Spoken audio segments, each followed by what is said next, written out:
No Brasil, os ministros do STF andam famosos como os jogadores de futebol. É uma boa notícia para a democracia? Tomara. Só que ao longo de mais de 130 anos, dos 171 ministros que já ocuparam aquelas cadeiras vistosas, apenas 3 eram mulheres. E são tão recentes que você deve se lembrar delas: Ellen Grace, Rosa Weber e Carmen Lúcia, a única voz feminina hoje no Supremo. Recentemente, 2 vagas foram abertas. Diante da chance de reparar esse desequilíbrio histórico, o presidente Lula indicou 2 homens. Nas 2 ocasiões, o nome da minha convidada surgiu por conta da sua capacidade, evidentemente, e também como a possibilidade de termos a primeira mulher negra ministra do STF. Não rolou. Será que ela vai me dizer por quê? A promotora de justiça Lívia Santana Vaz, bem-vinda ao Provoca. Muito obrigada, Marcelo. Um prazer estar aqui.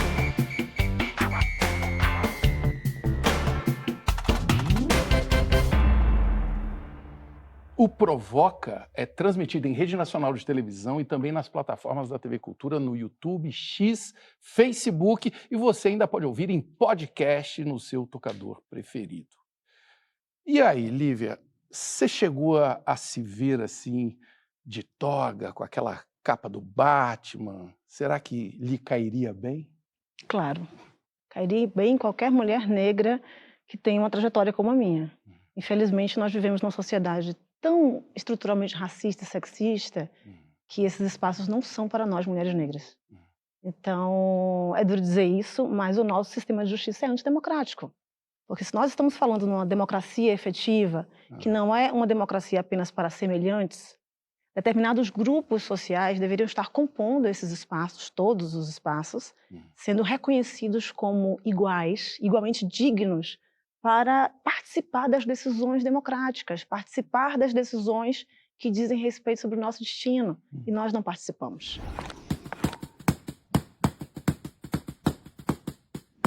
Conta para quem tiver ainda em dúvida, qual a importância de vozes femininas na Suprema Corte? Que hoje, como eu disse, só tem uma, a Carmen Lúcia.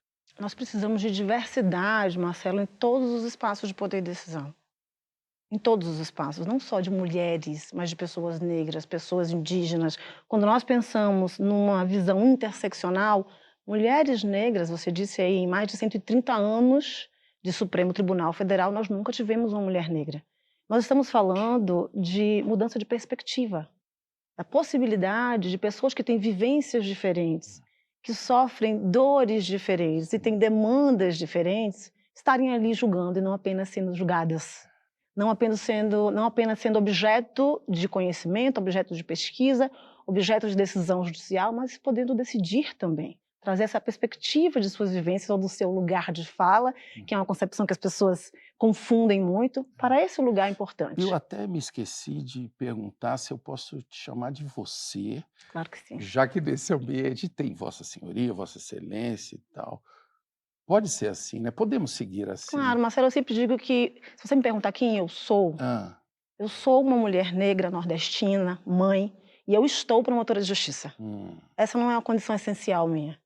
Um dia eu não serei mais, mas uma mulher negra, nordestina, mãe, escritora, serei sempre. Promotora de justiça. Exato. Vamos dizer para eles, nós estamos numa TV aberta, o que faz uma promotora de justiça? Como é que se promove a justiça no Brasil? Então, o Ministério Público, depois da Constituição Federal de 1988, ele se expande, ele era muito tido como um acusador.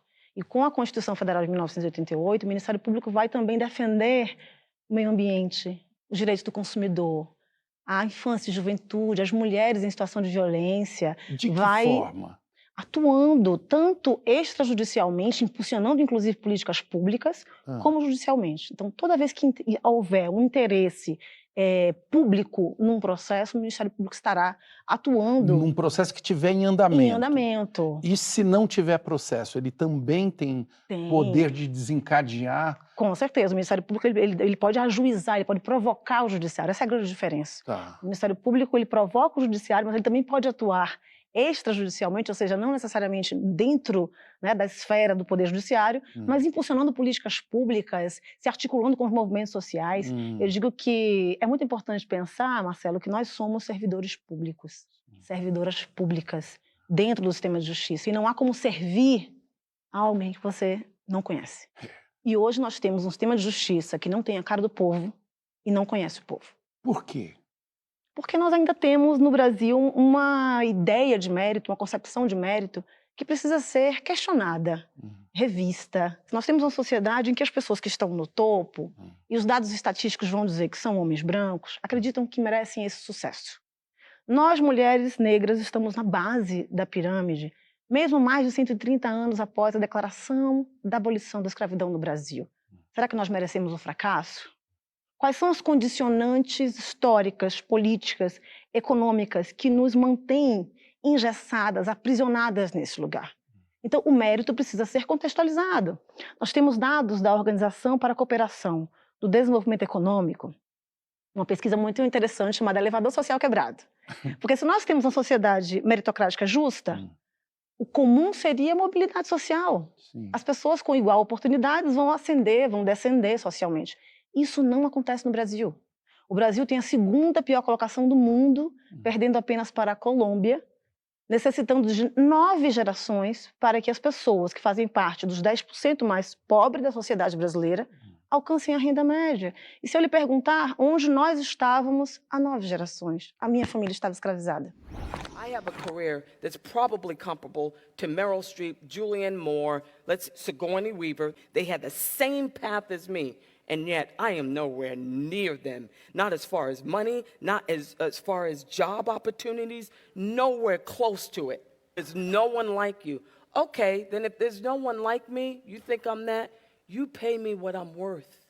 E tem um dado que é muito evidente para todos os brasileiros, que é muito, enfim, conhecido, que a maior parte da sociedade brasileira é composta de mulheres que, em sua ampla maioria, cuidam da casa, dos filhos, da educação, muitas vezes mãe solo, né?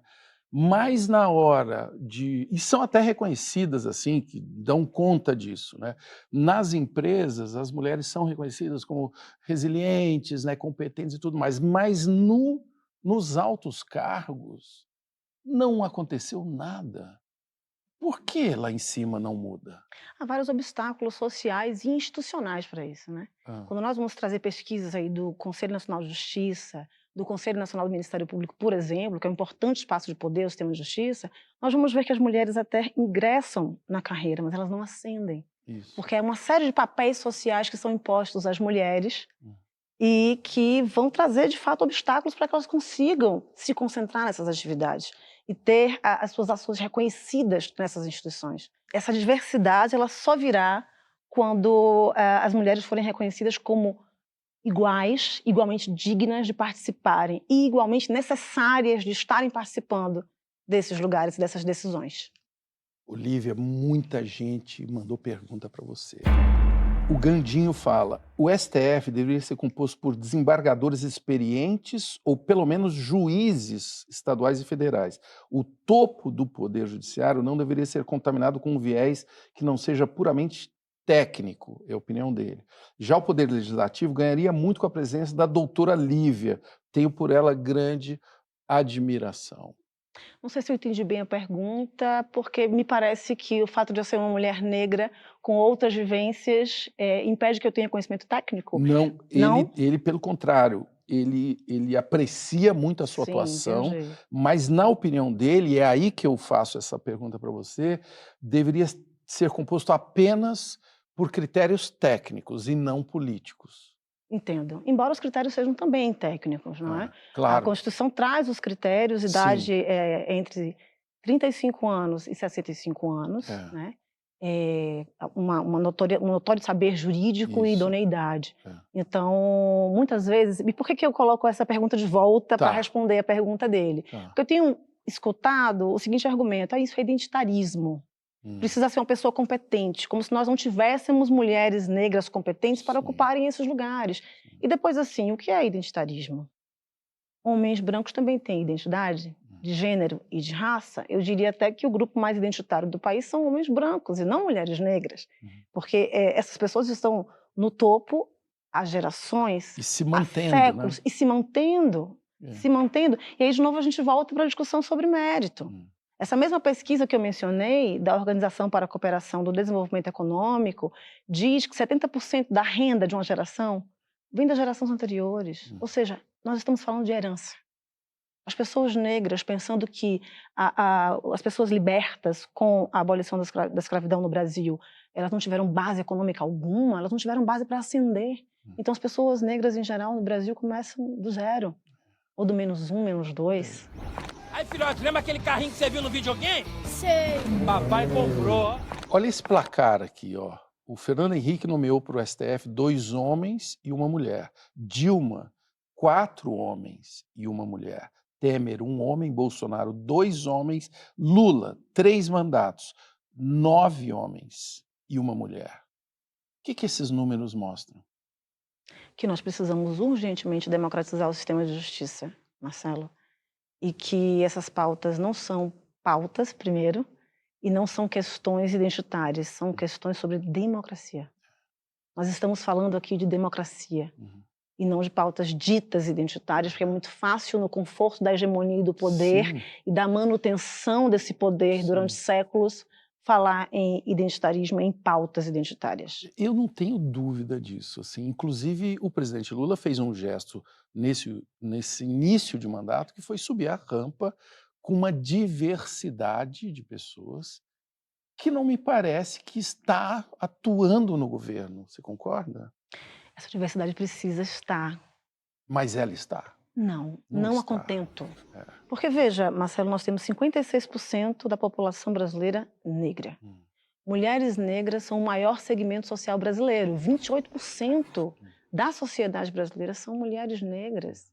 E quando eu trago esse dado para o sistema de justiça, vou dar o exemplo do Ministério Público, em recente pesquisa do Conselho Nacional do Ministério Público, de julho do ano passado, 2023, nós temos que mulheres negras são 5,4% do Ministério Público brasileiro. Então, há uma desproporção. É uma desproporção evidente. Evidente.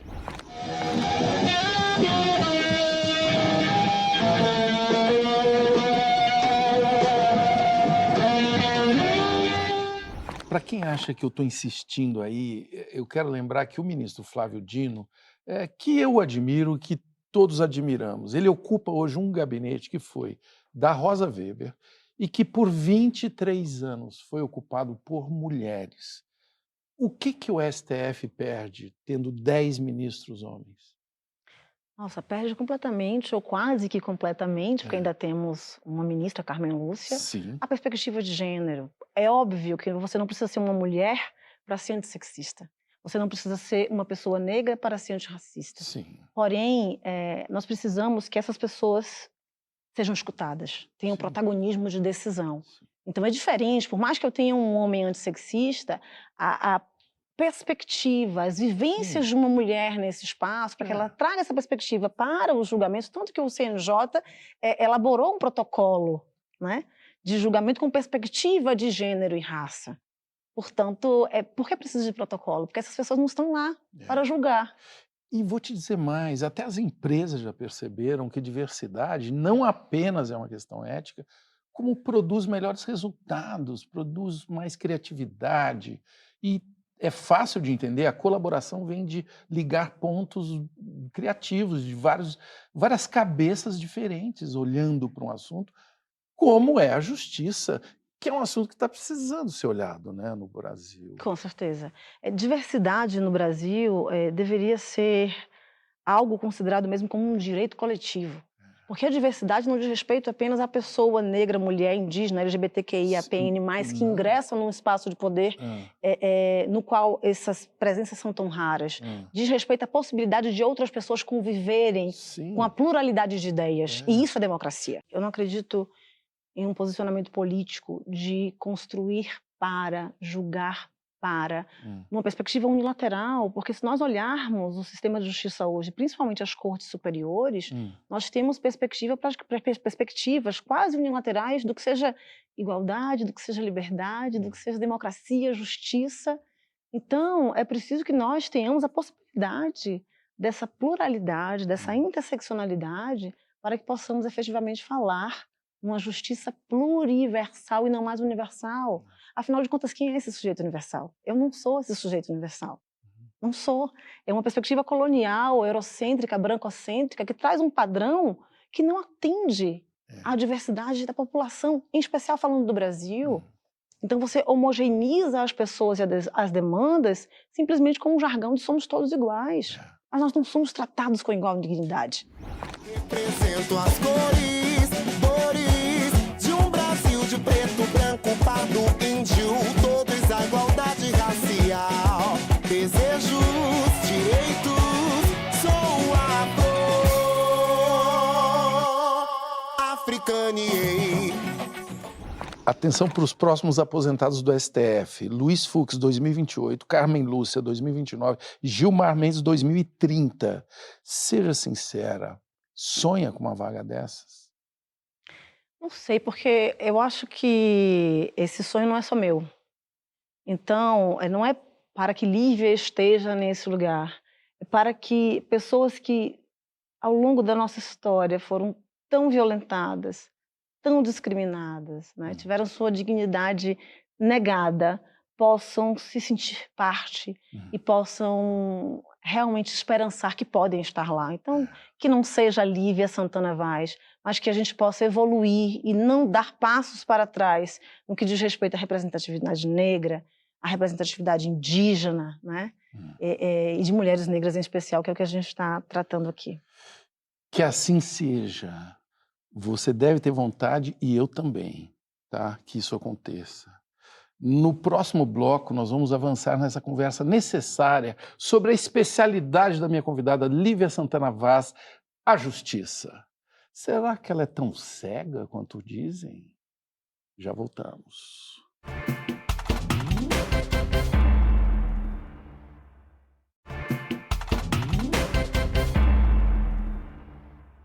Escuta essa do Alberto Caieiro, uma das vozes na cabeça de Fernando Pessoa. Eu nunca darei um passo para alterar aquilo que chamam de injustiça no mundo. Cortei uma laranja em duas e as duas partes não podiam ficar iguais. Para qual eu fui injusto? Eu que vou comer ambas.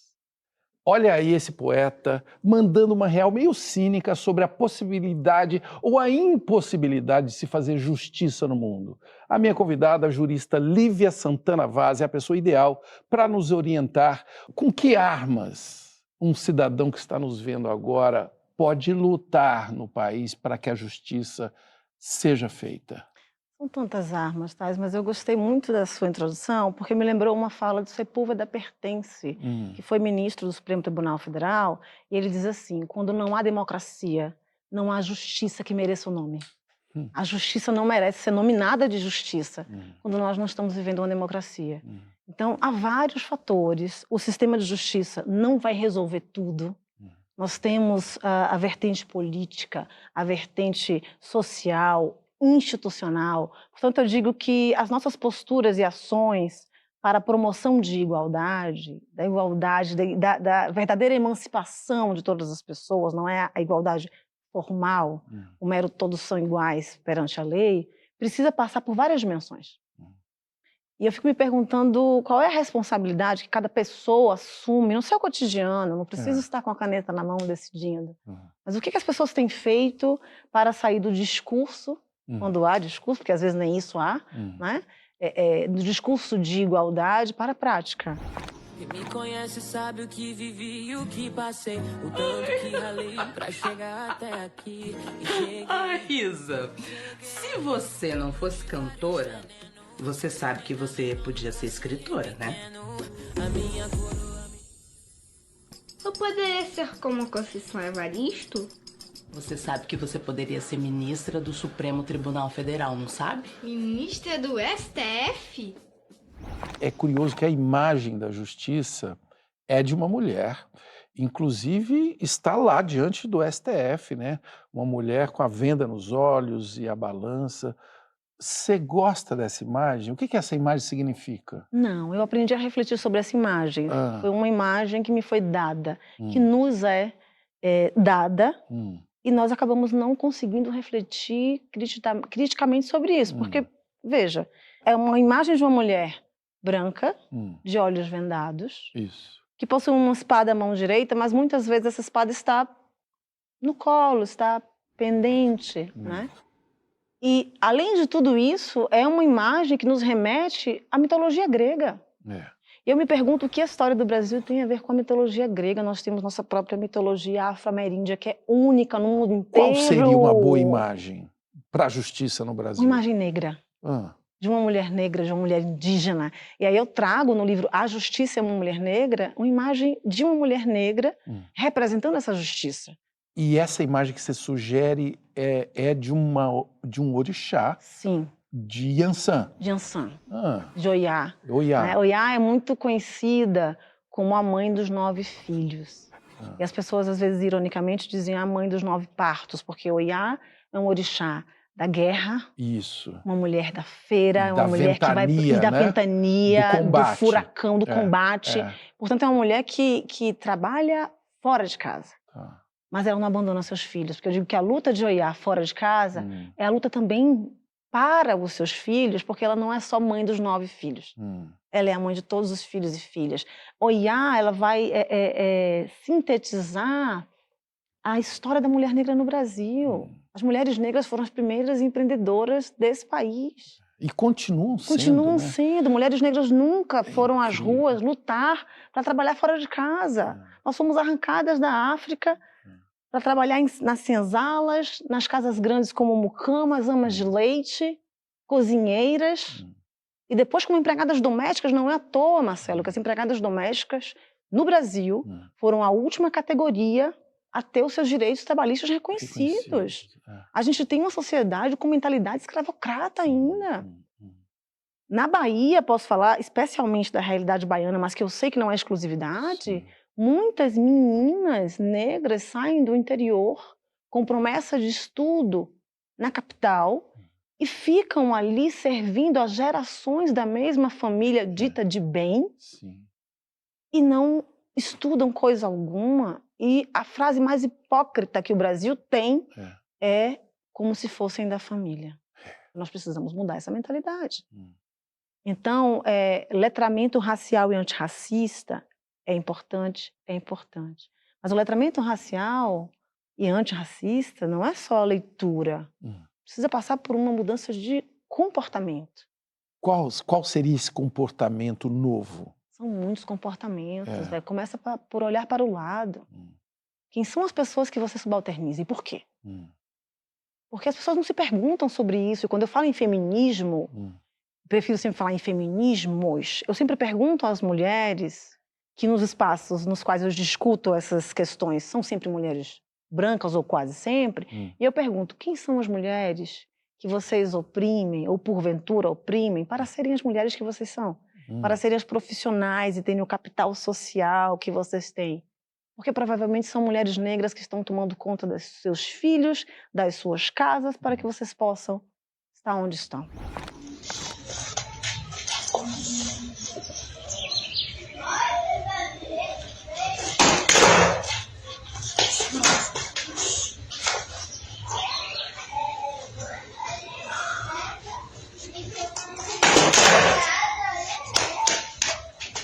Eu vejo, às vezes, né, no caso, por exemplo, do machismo, que é escancarado no Brasil, às vezes, muitas vezes, né, homens não podem entrar nessa conversa, que, aliás, é uma conversa necessária para os homens, né?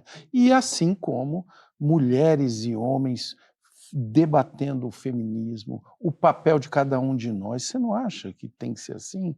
Nós precisamos que homens estejam nessa conversa. Porque há espaços que eu não consigo chegar, que os homens precisam estar se posicionando de maneira realmente antissexista. E eles estão? Poucos ainda, eu Por diria. quê? De maneira concreta, eu diria. Muitas vezes porque estão em espaços em que se envergonham, não querem se posicionar. Eu digo que a omissão reforça a ação. Você é muito elegante. Você falou que eles estão ali num cantinho como que você falou, que eles estão intimidados, eles estão amedrontados. Pode ser também.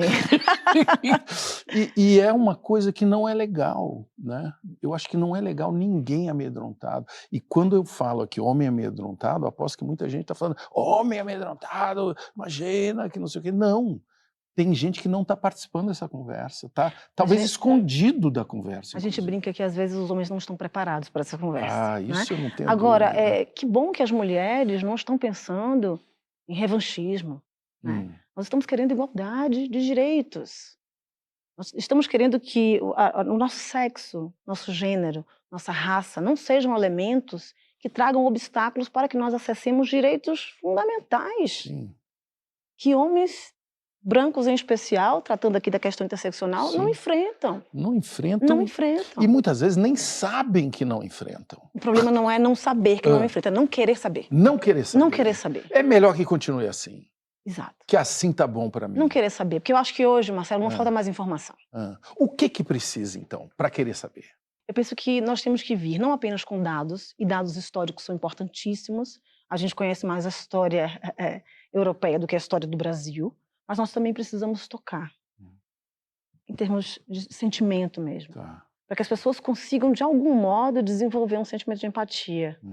Porque, de fato, é muito difícil se pensar nesse lugar. Eu tenho certeza que se eu perguntasse a um grupo de homens brancos aqui qual deles gostaria de ser uma mulher negra nessa sociedade brasileira tão estruturalmente racista e sexista, ninguém iria escolher ser uma mulher negra. Então é preciso, pelo menos, escutá-las. Eu não digo dar voz a esse equívoco. Vamos dar voz às mulheres negras. Nós sempre estivemos urrando. O problema está com quem não está escutando. Nós estamos falando há muito tempo. O que fazer para ouvir? Eu acho que precisa primeiro reconhecer. Reconhecer o privilégio. Quando nós falamos em branquitude, algumas pessoas se ofendem. Branquitude não é uma escolha. Assim como negritude também não é. Branquitude é uma posição social de privilégio. Se você não reconhece essa posição social de privilégio, fica muito difícil você entender por que a raça hoje, ainda no Brasil, em 2024, segue sendo o principal fator de desigualdade. Vem pegar uma coisa em casa que esqueceu. Vou te dar bem melhor do que deixou. Vou te encher de esperanças na manhã. O ministro Flávio Dino, ele mudou a autodeclaração racial. Em 2014, ele era branco. Em 2018, passou a ser pardo. Por isso, hoje, ele é chamado do 5º ministro negro no STF. Meritíssima Lívia, o ministro Flávio Dino é negro? Eu brinco que eu não sou porteira de Wakanda. Tá? Não sou porteira de Wakanda. Porém, eu acho que é muito confortável poder escolher quando se é branco e quando não se é. Eu não tive essa escolha. Pessoas socialmente negras, daquelas que sofrem a violência policial letal, que são perseguidas em lojas de departamento, não podem escolher ser ou não ser. Então, raça e gênero são dos principais fatores de identificação de uma pessoa na sociedade. Não dá tempo de me apresentar, Marcelo, como eu fiz aqui hoje, eu sou, não dá tempo. A minha imagem já carrega um estigma social, de discriminação, de marginalização muito grande. Eu falei que o ministro Flávio Dino é o 5º ministro negro, o Nunes Marques é também autodeclarado negro. Esses dois são lidos como negros, é isso? Vamos lá entender quem é negro no Brasil. Isso, né? No Brasil, a gente tem um preconceito racial que é de marca. Não é de origem como nos Estados Unidos. Horaci Nogueira trazia essa percepção.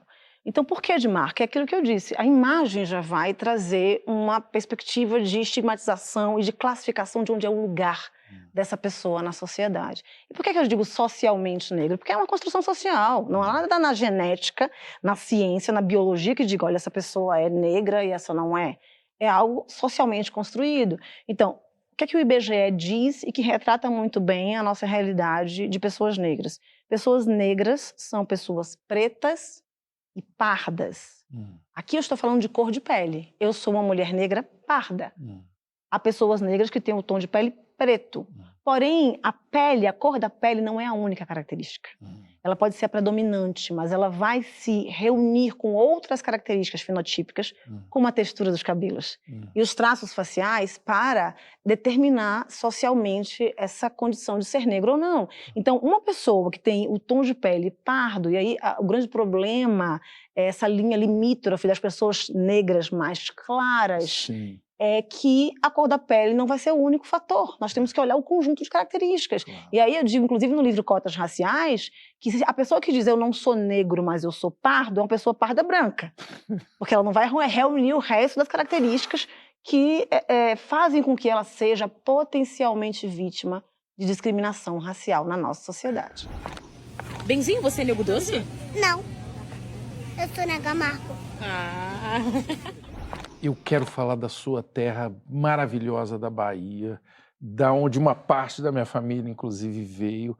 É o estado mais negro do Brasil, terra do candomblé. Mesmo assim, o racismo, a intolerância religiosa está pegando na Bahia, inclusive nos números de violência policial. O que está acontecendo na nossa terra, Bahia? Eu diria que é o que nunca deixou de acontecer. Né? Quando você fala na Bahia, e eu sou soteropolitana, né? Eu sou de Salvador, e Salvador é conhecida como a cidade mais negra fora da África, ou a capital africana no Brasil. Mas a pergunta que fica é: onde estão as pessoas negras?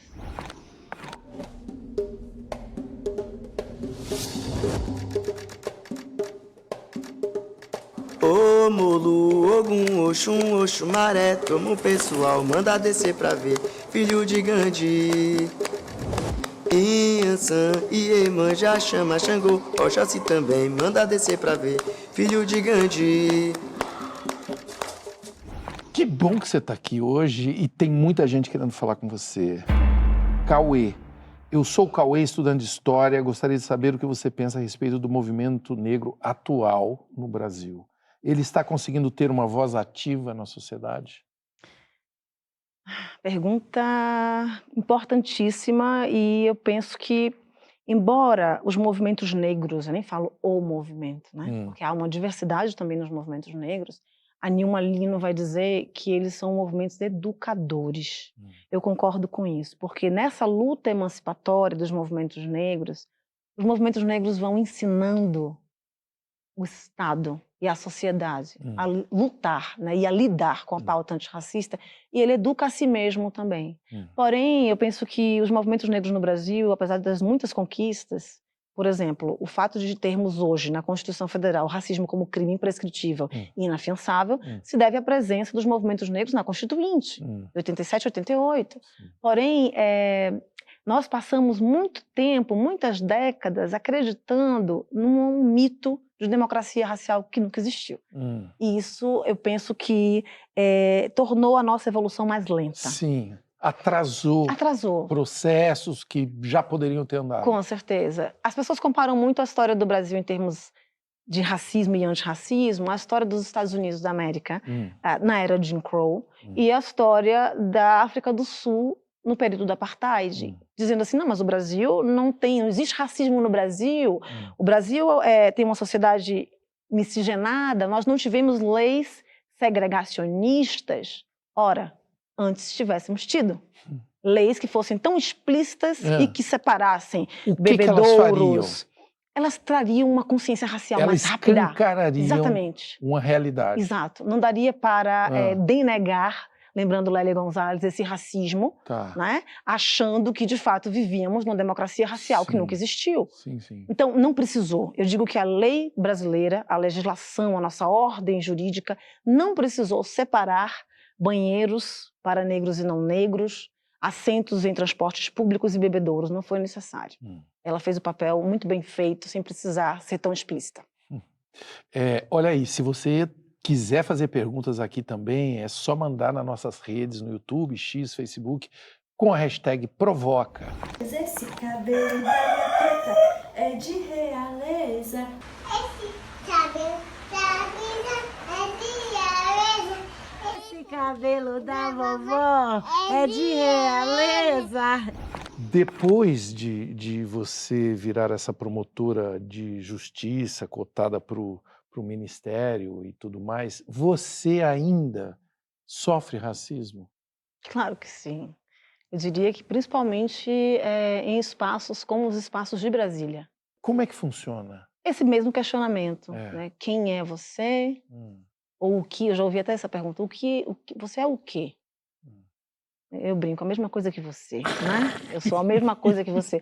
Mas é muito violento isso, porque não é algo pontual. E é falado assim de uma maneira... Sim, as pessoas acham que é natural. Como é que você responde? Depende da pergunta. Vou te dar um exemplo de alguns anos. Por favor. Porque eu decidi que eu não devo ficar constrangida. Sim. Quem tem que ficar constrangido ou constrangida é a pessoa que está cometendo racismo. Tá. Então eu sempre devolvo perguntas, principalmente perguntando mesmo, não entendi o que você quis dizer com isso. Por que você achou que eu não era? Ou por que você achou que eu era estagiária ou qualquer outra coisa que não promotora de justiça? Eu não tenho cara de promotora de justiça? E o exemplo que eu ia dar, eu tinha já 9 anos de carreira à época, não estava iniciando a carreira, né? E eu cheguei na comarca nova, já tinha o início da carreira todo numa outra comarca, eu cheguei na comarca nova. As pessoas me conheciam na comarca anterior, mas nessa nova não me conheciam. Quando eu cheguei para trabalhar num plantão, um advogado daquela comarca fez... Falei, será que ele está falando comigo mesmo? Eu olhei para trás, não tinha ninguém, falei, está falando comigo. Fui lá, pois não, doutor. Você é estagiária da juíza, né? Chame ela ali.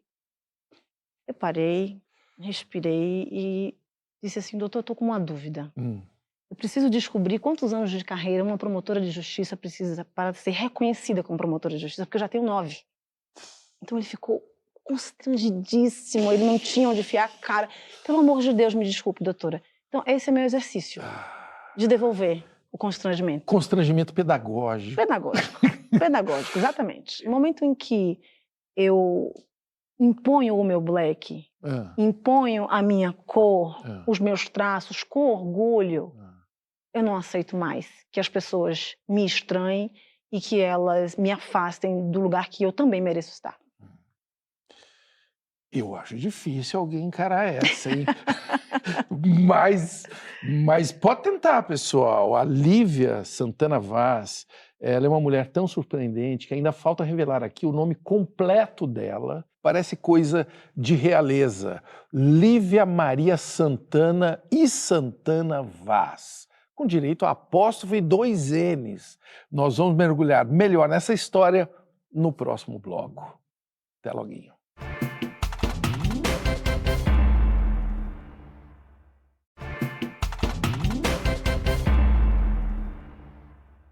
O Buda Nagô Dorival Caymmi cantava assim: Bahia de São Salvador, a terra do branco mulato, a terra do preto doutor.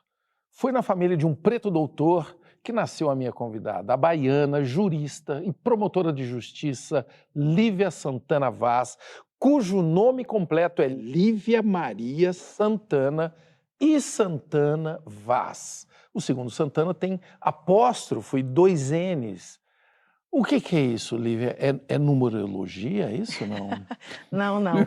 Eu tenho 2 Santanas, porque uma é da minha mãe, da família da minha mãe, o outro é Santana da família do meu pai.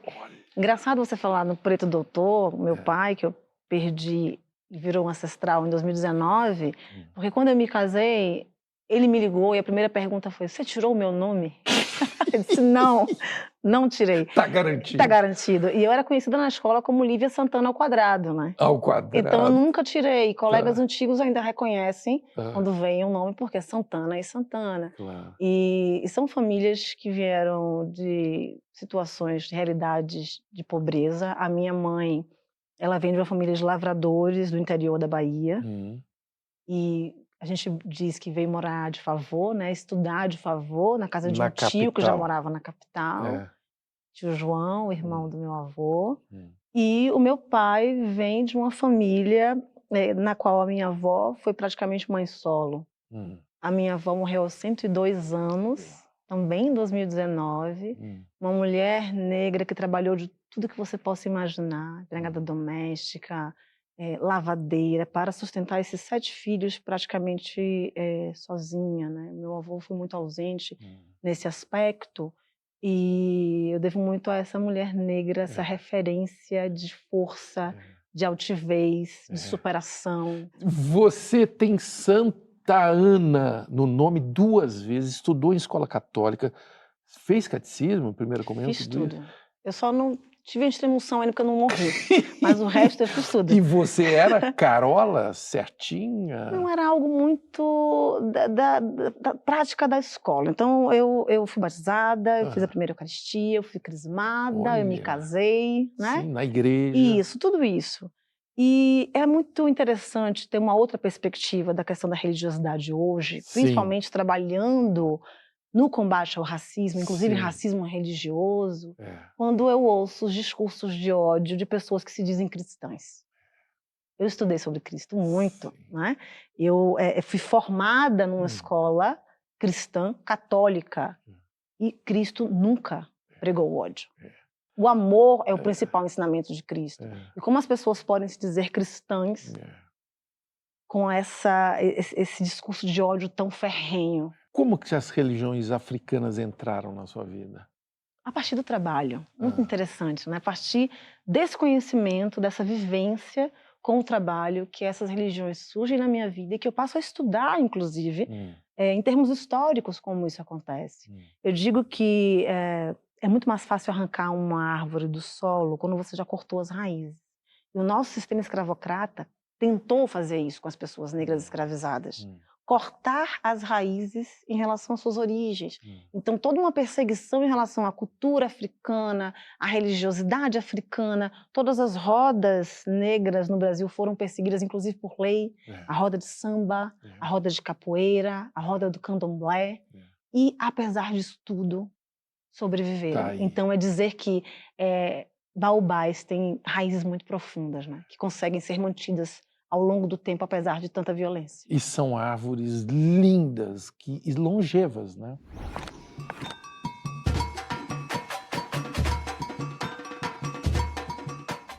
Quando eu entendi que as religiões de matriz africana são famílias, isso me trouxe uma perspectiva de tanta beleza, Como é que é de isso? tanta resiliência. Porque, veja, uma das estratégias do sistema escravocrata era separar famílias que tenham vindo juntas, né, que estavam aqui no Brasil escravizadas, para que houvesse uma mitigação ali, uma redução da possibilidade de resistência.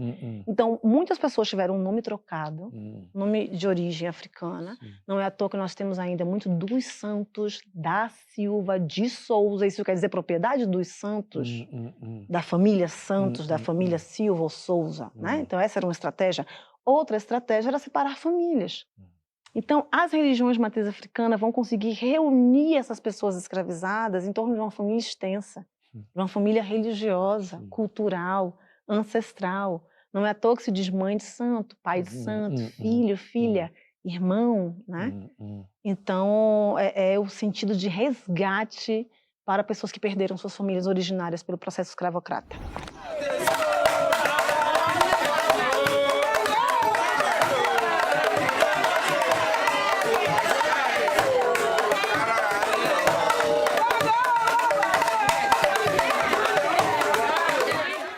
O racismo, ele destrói sonhos, ele despreza talentos, ele acaba limitando os nossos sonhos individuais e coletivos.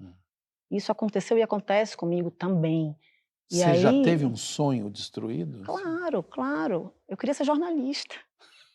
Eu digo que eu sou um jornalista frustrado. Meu pai me orientou a não seguir esse caminho. O seu pai? O meu pai, um homem negro da periferia da Cidade Baixa de Salvador. Aos 16, 17 anos, quando eu estava naquele momento, que eu digo que é muito precoce de escolher a carreira, ele me chamou no canto da sala, eu sou a caçula, e ele me perguntou qual era a carreira que eu queria seguir. Como eu sempre tinha, ou tenho, algumas pessoas dizem, resposta pronta para tudo, eu disse jornalista. Acho que eu nem tinha pensado bem a respeito, Marcelo. E ele me devolveu com a pergunta que foi: você já viu alguma jornalista negra na televisão? Naquela época eu vou te dizer que talvez a Glória Maria. Poucas. E aquela pergunta me atravessou de um jeito de dizer, será que eu não posso? Esse lugar não é para mim. É muito difícil se imaginar num lugar que você não enxerga ninguém, nenhuma referência. Eu não tive referências na área jurídica. pouquíssimas no jornalismo. Sim. E nesse momento ele me dá uma orientação, que eu digo que foi uma orientação de vida, que nem ele sabia que estava me dando, que foi seguir a carreira jurídica. Então a carreira jurídica entra na minha vida a partir de reuniões familiares. Olha só. Porque ele traz esse exemplo. Ele Lembra? traz Ele lembrava da minha dado da mãe, um dado realidade, importante. Lembra quando sua mãe fazia reuniões de família? Então, eu, sendo a caçula, era a última a falar. Minha mãe primeiro vinha com todos os argumentos e acusações, não é?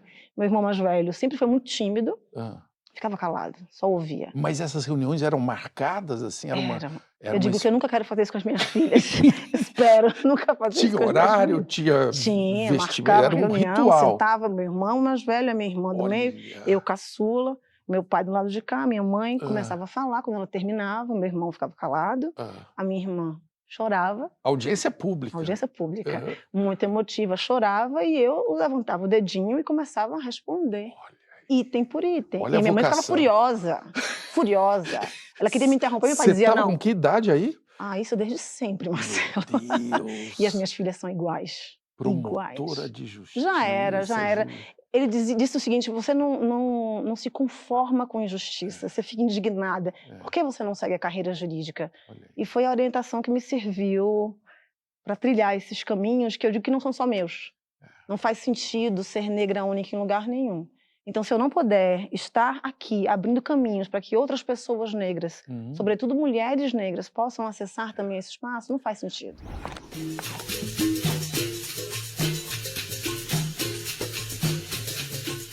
Muitas pessoas perguntam: quando você se descobriu uma pessoa negra? Não deu tempo. Eu fui acusada desde muito cedo. Tem um poema cantado de Victoria Santa Cruz, chama Gritaram-me Negra. Né? Nem 5 anos tinha ainda quando gritaram-me negra na rua. E o que é ser negra, então? Não sei o que é ser negra, não sabia a dura realidade que aquilo escondia. Eu também não sabia, porque eu vim de famílias negras e quando eu chego na escola, aquela presença, ela era uma presença que causava atitudes de ódio. Eu apanhei na infância, na escola. Eu apanhei aos gritos de neguinha aguenta. Então eu não pude escolher a minha autodeclaração. Já me acusaram de ser negra desde tenra idade. As crianças no Brasil, as crianças negras, são obrigadas a conviver com o racismo na primeira infância. Não sabem nem nominar e já precisam enfrentar essa mazela. Você é a estrela negra que brilha pra mim. É a rosa mais linda do meu jardim. Uma paixão que nunca tem fim. Me pegue, me abrace, me beije, faça o que quiser. Eu sei que você é uma linda mulher e eu estou pra o que der e vier. Eu já disse alô. Dizem que mãe baiana é super protetora. Sua mãe foi? Não acho que mãe baiana é super protetora. Eu acho que mãe baiana tem uma característica muito de... Manhinha. Manha, mas é aquela manha que joga a realidade na sua cara, que lhe chama para a responsabilidade. Minhas avós eram assim, especialmente minha avó paterna. A minha mãe é assim. E eu sou assim com minhas filhas. É assim? Papo reto. Como que é Papo isso? reto, Ensina pra sabe? gente. De não esconder a realidade, de falar as coisas como elas são. Eu acho que a gente perde muito em não conversar olho no olho com as crianças. Somos nós que temos preconceito e que fazemos com que as crianças reproduzam esses preconceitos. Eu vou lhe dar um exemplo. A minha filha mais velha hoje está com 11 anos, vai fazer 12. Quando ela tinha 3 anos, nós tivemos uma conversa sobre a questão racial. E eu disse que eu era uma mulher negra. Ela chorou copiosamente, Marcelo. Sério? E eu não sabia o que fazer. Eu que trabalho com essas questões, não sabia o que fazer. Porque aquela criança chorava tanto, soluçava. Soluçava. E eu perguntei: filha, por que você está chorando? Ela disse: mamãe, por favor, não quero que você fique negra. Por favor. Por favor. Que isso? Porque pessoas negras... Olha a frase de uma criança de 3 anos. Porque pessoas negras não são especiais. E aí eu me perguntei: será que essa criança ouviu essa frase em algum lugar? Eu tenho convicção que não. Ela sentiu, ela enxergou, ela viu onde, mesmo em Salvador, estão as pessoas negras. Não, foi um processo, é ainda um processo, porque eu tenho uma filha mais nova de 4 e as mesmas questões surgem. Que impressionante. Que coisa. Na nossa sociedade brasileira, apesar dos avanços, Sim. nós ainda temos os mesmos problemas com a infância, com as crianças. Dentro que da não casa tem- de uma dentro promotora Exato, de justiça. Exato, porque as crianças reproduzem. Que coisa. E você convoca uma audiência pública, como fazia o... Eu interfiro no plano político-pedagógico da escola. Nós esquecemos de fazer isso. Quantos aqui de nós, pais, mães, procuramos compreender o plano político-pedagógico e questionar e sugerir? Sugerir, né? Há várias formas de se fazer isso. A minha filha, uma vez, teve uma atividade na escola que era café da manhã do conto de fada. Eu falei, de novo? É conto de fada? Tudo bem, hoje a gente tem algumas princesas negras, mas... Né? E vou vestir Isadora do quê? Ela vai brigar comigo que ela fala que eu fofoco da vida dela, mas vou vestir Isadora de quê? Aí eu tive uma ideia, vou vestir Isadora de Aqualtune, fundadora do Quilombo Zumbi dos Palmares. Coloquei ela num vestido africano com tranças e búzios. Quando ela chegou na escola não tinha mais nenhuma outra princesa, porque todo mundo queria saber quem era aquela princesa. E ela foi com um discurso montadinho, você vai explicar, Aqualtune, bonitinho. E eu estava educando os pais e as mães também. Sim. E os professores e as professoras. Sim. Vou lhe dizer, mais um dia difícil na vida de uma negona brilhante, da boca marcante.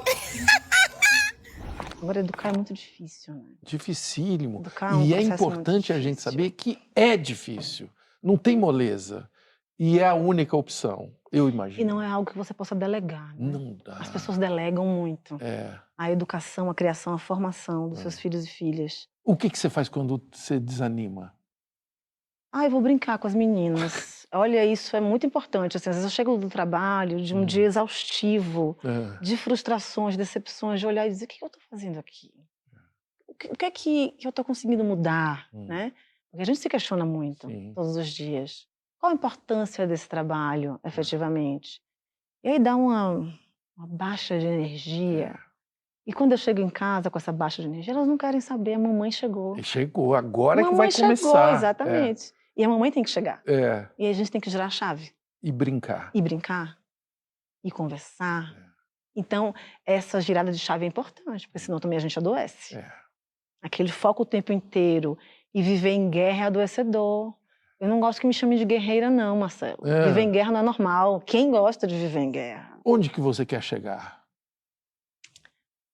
Eu não tenho certeza sobre um lugar específico. Eu quero chegar numa energia de sociedade que respeite as pessoas. Não é um lugar. Não é um lugar.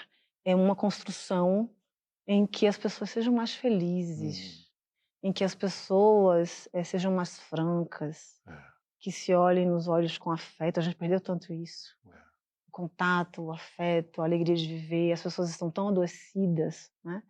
Então, eu diria que não é um lugar físico, não. É algo de construção mesmo de uma sociedade em que nós possamos deixar nossos filhos e filhas com mais tranquilidade. Lívia Maria Santana e Santana, com apóstrofo, 2 N's, Vaz. O que é a vida? A vida é beleza. A vida é tão bonita. A natureza nos ensina tanto e a gente não quer enxergar. Eu acho que a vida é essa beleza de se construindo todos os dias. Nunca me considero pronta para nada. Nunca acho que eu sei o suficiente, que eu faço o suficiente, porque é um movimento, né? Eu acho que o caminhar ele é muito mais importante e prazeroso, inclusive, do que aquele objetivo que, porventura, você está enxergando lá no final. Porque se você acha que já chegou lá, que sentido faz continuar vivendo? Então, a vida é esse processo de caminhar. Que boa visita que você me fez aqui hoje, hein, mulher? Que legal. Eu acho que nós só temos agora uma tarefa de tirar uma foto. Quer ver? Vamos nos levantar aqui. Os fotógrafos estão... O microfone não derrubo nada se eu levantar, né? Não derrubo.